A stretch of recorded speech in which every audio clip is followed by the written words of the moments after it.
ശരീരവും മനസ്സും ദൈവികമായ ഒരു യാത്രയ്ക്ക് തയ്യാറാക്കിയ ശേഷം ഭക്തർ നടത്തുന്ന തീർത്ഥാടനമാണ് ശബരിമല യാത്ര.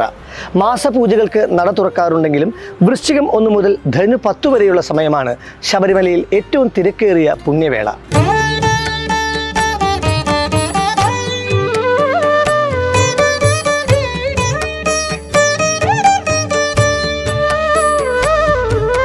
വൃശ്ചികം 1 മുതൽ മകരസംക്രമം വരെ തീർത്ഥാടകരുടെ ശരീരവും മനസ്സും വീടും വ്രതത്തിന് തയ്യാറെടുക്കുന്നു. ഇരുമുടിക്കെട്ട് തലയിലേറ്റുന്നവർക്കും 41 ദിവസത്തെ വ്രതാനുഷ്ഠാനം പാലിച്ചവർക്കുമാണ് 18ാം പടി ചവിട്ടുവാനുള്ള യോഗ്യത. വ്രതധാരികളുടെ നാവിൽ നിന്നും ശരണമയ്യപ്പ എന്ന മന്ത്രം പിരിയാതെയിരിക്കണം.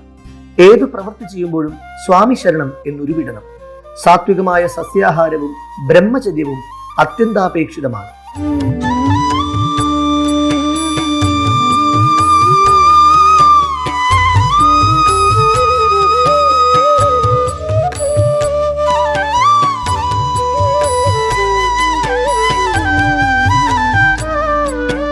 മകരവിളക്ക് അഥവാ മകരസംക്രാന്തി ശബരിമല തീർത്ഥാടന കാലത്തെ ഏറ്റവും വിശേഷപ്പെട്ട തിരക്കേറിയ സന്ദർഭമാണ്. വൃശ്ചികം 1 മുതൽ മകരവിളക്ക് വരെ മലയാളക്കരയാകെ ശരണം വിളികളാൽ മുഖരിതമാകുന്നു.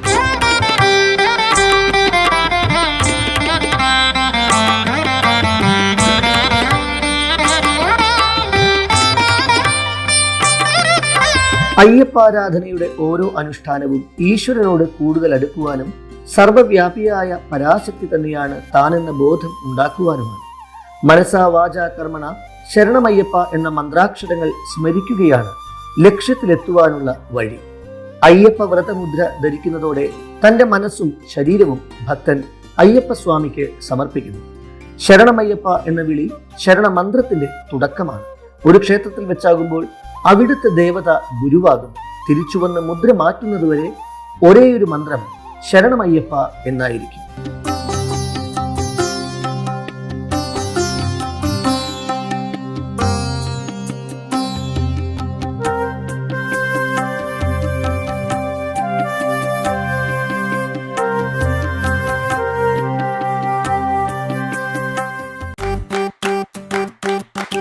Presented by Chaikari Kazhakkottam near Infosys Thiruvananthapuram. Chai Chai Chai Chai Chai Chai Chaikari.